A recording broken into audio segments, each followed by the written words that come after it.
সকালটা যদি শুরু হয় এত মিষ্টিভাবে তাহলে আর কি চাই। নমস্কার বন্ধুরা, আমি অর্পিতা, আমার আর একটা নতুন মিনি ব্লগে আপনাদের সকলকে জানাই স্বাগত।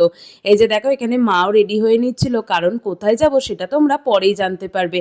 আর আমিও এখানে রেডি হয়ে গেছিলাম, আর আমাদের সাথে আজকে যেহেতু দিদাও যাবে তাই দিদাও এখানে রেডি হয়ে গেছিল। আর তারপরে এই যে টোটো করে আমরা চলে যাচ্ছিলাম।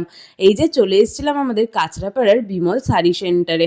হ্যাঁ, আরও অনেক কেনাকাটা এখনো বাকি আছে। হ্যাঁ, মোটামুটি হয়েই এসছে তাও। আর এই যে তারপরে ঠাকুরের জন্য কেনাকাটা করে নিল। আর এই যে আমাকে কিনে দিয়েছিল দুটো গোলাপ ফুল। আর এই ফুলগুলো না আমার জাস্ট দারুণ লাগে। আর তারপরে সবারই খিদে পায়ে চলে গেছিলাম মঞ্জিনিসে।